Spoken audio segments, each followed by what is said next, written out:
Hello there and welcome back to the So You Picked Job Edition, where we look into how and where to unlock your jobstone, your toolkit, and how it all works.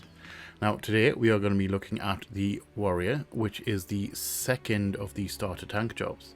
And unlike Paladin, which is all about mitigation, Warrior is all about getting health back as quickly as possible. And to be honest, it is quite fun to play. Sorin, are you ready to start?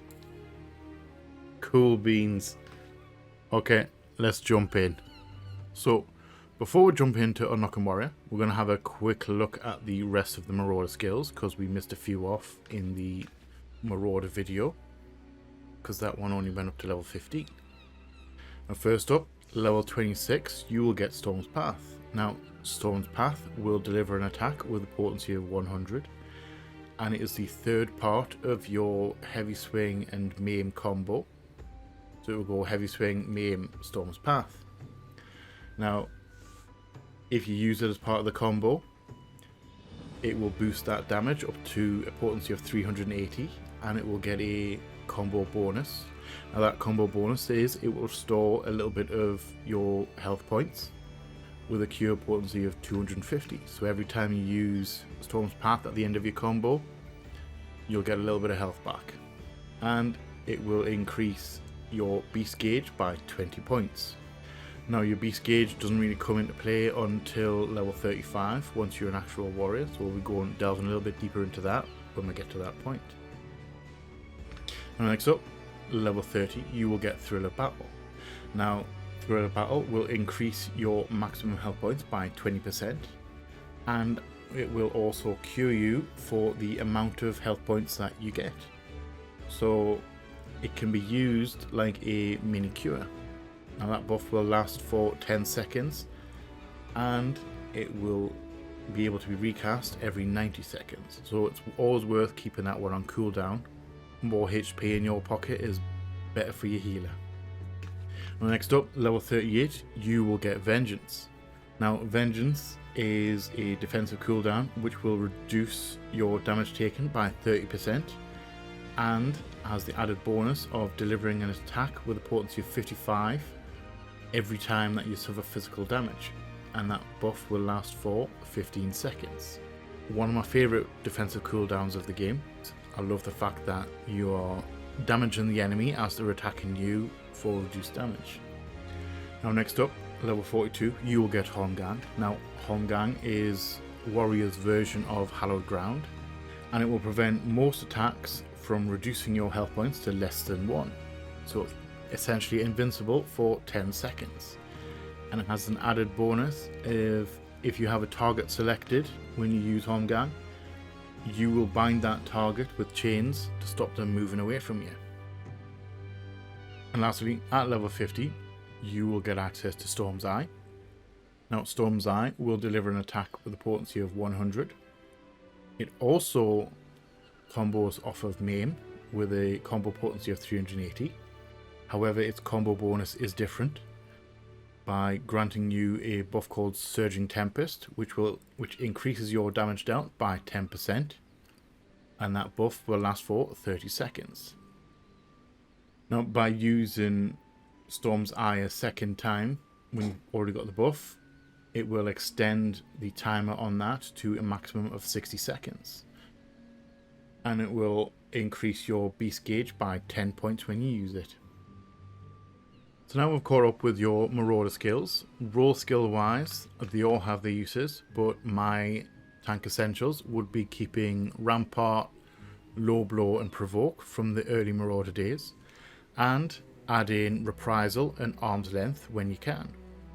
Now Reprisal is an AoE debuff which reduces the damage dealt by all enemies hit by it by 10% for 10 seconds. And you can use that every 60 seconds. Super handy for large pulls and bosses alike, pretty much use it whenever it's available. And lastly, Arm's Length, which is both a buff and debuff, creating a barrier around you for 6 seconds, preventing most knockback and drawing effects, which is useful, but it also has the additional effect of adding a 20% slow debuff to any enemy that hits you in that 5-second window. Now, usually when people read slow, they usually think of movement speed and just completely disregard arm's length. However, in Final Fantasy XIV, slow doesn't mean movement speed, it actually means attack speed.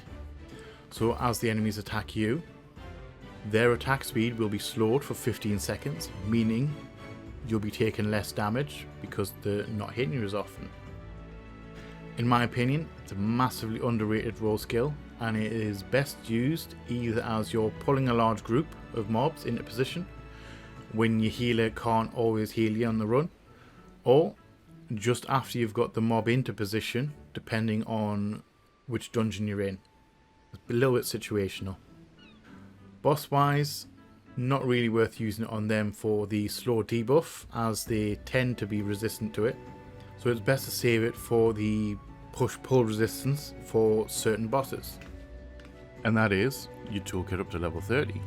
So your level 30 rotation will remain the same as you've been doing up to now.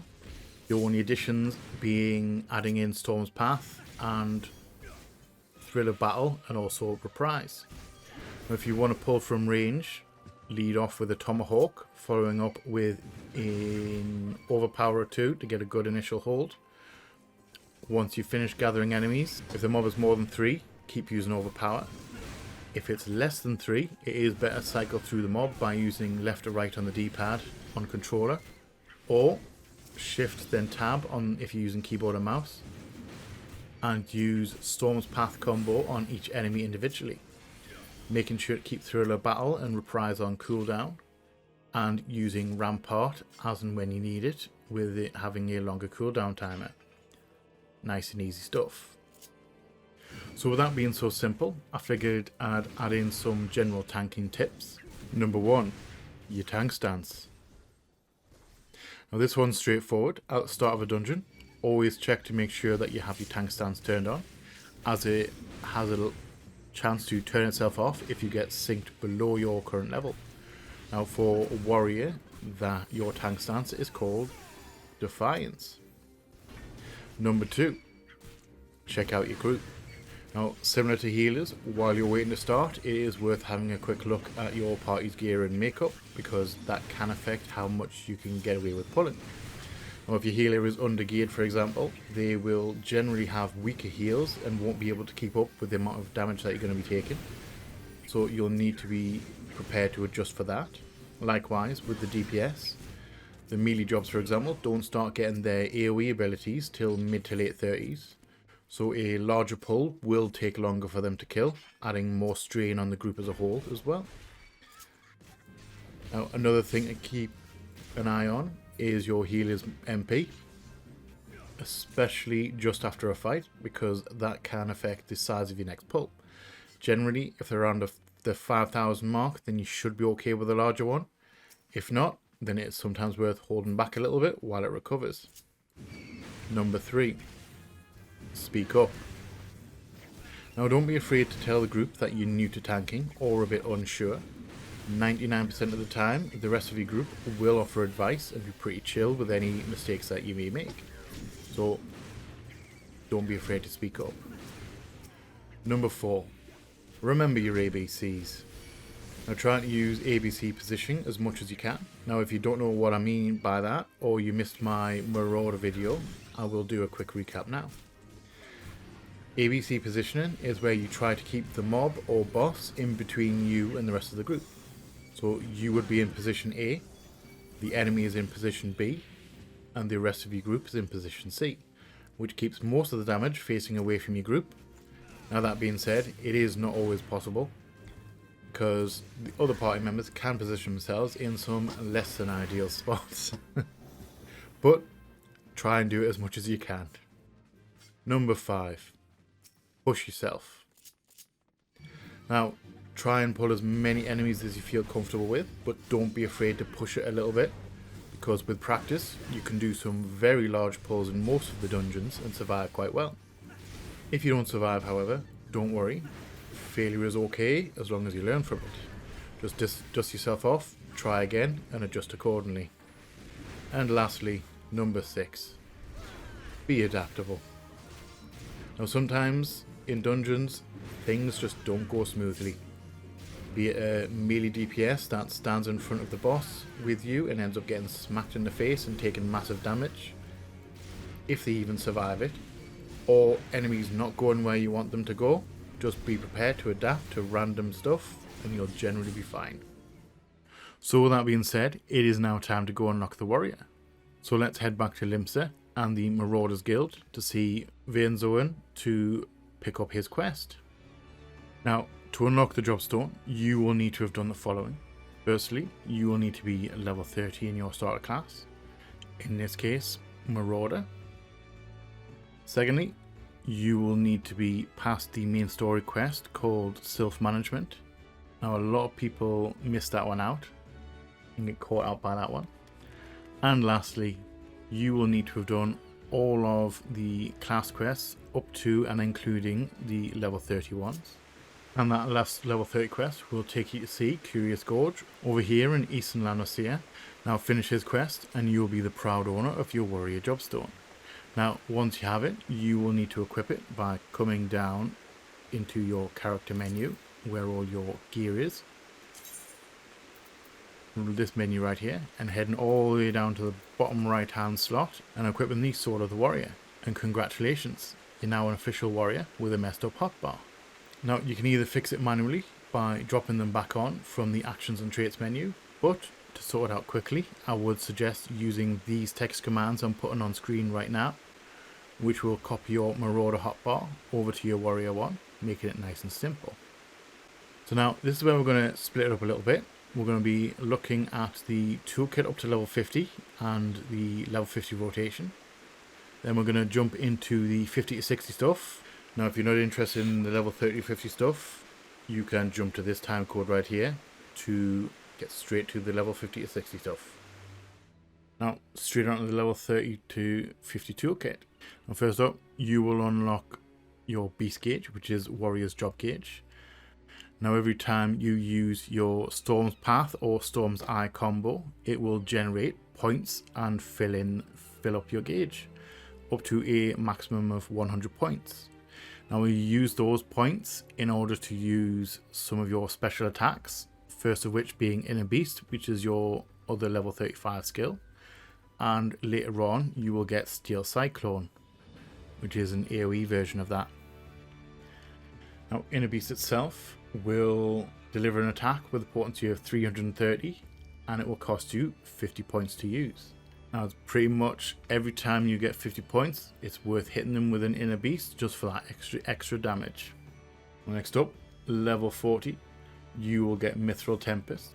Now Mithril Tempest is the second part to your AoE combo, and that will deliver an attack with a potency of 100 to all nearby enemies, and it will combo off of Overpower. So it'll be Overpower Mithril Tempest. And if you use it as part of that combo, the combo potency will be boosted to 150. And it will also grant you Surging Tempest, increasing your damage dealt by 10%, and will last for 30 seconds. And next up, level 45, you will get Steel Cyclone.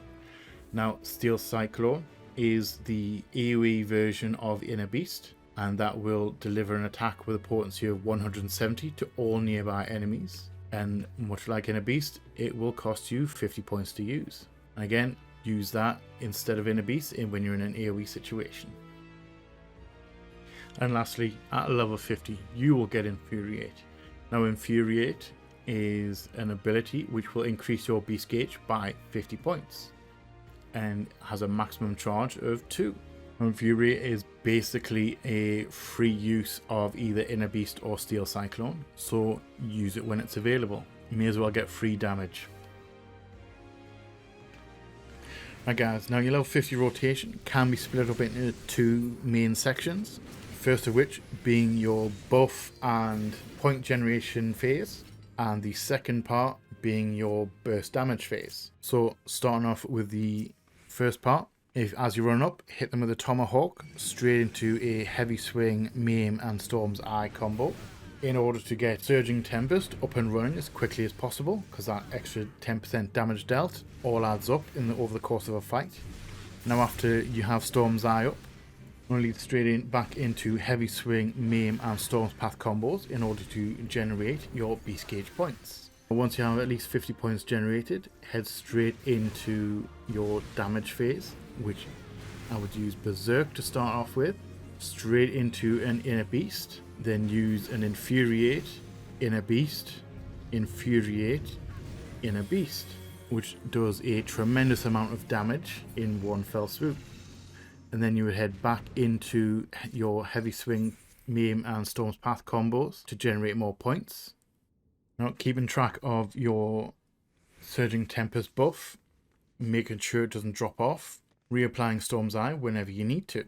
Keep doing your Storm's Path combos to generate more points and use as many Inner Beasts as you can, and doing your little burst damage whenever you have Berserk and Infuriate available. Other than that, use your defensive cooldowns as and when you're going to be taking big hits. Nice and straightforward. Right, now AoE wise, works very similar to your single target and what you've been doing before. As you run up, hit someone with a tomahawk to start the fight. Lead straight into an overpower to get a good hold of them. Leading into Mithril Tempest to get your Surgeon Tempest buff up and running. Now keep hitting them with overpowers and Mithril Tempests, and whenever you have an Infuriate available, hit that and hit them with a Steel Cyclone for some extra tasty AoE damage. And just repeat that process until everything's dead. Other than that, use your defensive cooldowns as and when you feel you need to use them. Now, I will say that Vengeance, Arm's Length and Reprisal are all really good for large mob packs, as they can hit multiple enemies in one go, reducing a whole load of damage coming in. Now that leads us into the level 50 to 60 toolkit. Now, before we start with those, I do have to say, for the level 50 to 60 toolkit, you need to be in the first expansion's content, as they are tied into the level 50 to 60 job quests themselves. Now thankfully, after level 60, they learnt their lesson and went a different way as to how the job quests work, so all your skills after level 60 will just unlock at the corresponding level as normal. So that being said, first up, at level 54, you will get Fell Cleave. Now, Fell Cleave is a straight up upgrade to Inner Beast. It will replace it on your hotbar automatically, and it will deliver an attack with a potency of 460, and it will cost you 50 points to use. Very cool move, actually. It's one of my favorites. Now, next up, at level 56, you will get Raw Intuition. Now, Raw Intuition is quite a strong defensive cooldown because it will reduce your damage taken by 10% for 6 seconds, but it also has an additional effect of restoring health points with each weapon skill that you successfully deliver in that 6 seconds. Now, the cure potency is 400, and you can recast that every 25 seconds. So every 25 seconds you can get a massive chunk of health points back, increasing your survivability quite substantially if you can play it well. It's a really cool ability, and it only gets better as you're getting higher up in levels. Can't gush over this one enough. It is really cool. Now, next up, at level 58, you will get Equilibrium. Now, Equilibrium is a straight up self-heal. It will restore your own health points, and it has a cure potency of 1200, and you can recast that every 60 seconds. If you feel you're running low on health points, use yourself an Equilibrium just to give yourself that little boost. And lastly, at level 60, you will get Decimate. Now, Decimate is a straight up upgrade to Steel Cyclone, and it will deliver an attack with a potency of 200 to all enemies nearby, and it will cost you 50 gauge points, and that is your level 60 toolkit. Right guys, so your level 60 rotation, very straightforward, pretty much the same as your level 51. Still going to be keeping up Surge and Tempest as much as possible. Keep generating your beast gauge points with your Storm's Path combos and the Infuriates. Hit them with as many Fell Cleaves as possible. And lastly, keep Raw Intuition on cooldown, because the more you can sustain yourself, the more time your healer has to focus on other things. And as always, use your defensive cooldowns when you're taking a lot of damage. Nice and straightforward. Right guys, so this has been our first look into Warrior. Now hopefully I have shed some light on its tank style and how it all fits together. Now if you have any other questions, feel free to ask in the comment section below. Now Rin, thank you for hanging out with us again today. You have been missed. Also, that is the last of the starter jobs. So we will be moving on to the expansion jobs next. Not entirely sure what order we're going to be doing them in yet, but I'm sure we're going to work it out. So, thank you all for watching. Hope it has helped. If you're new here, feel free to hang out, come check out some of the stuff we've got going on. We would love to have you here. If you're not new here, welcome back. Thank you again for all the support. It's always appreciated. I love you all from the bottom of my heart, and you all know what's coming. Please like, share, comment, subscribe and all that jazz. And as always, we shall see you on the flip side. Bye bye.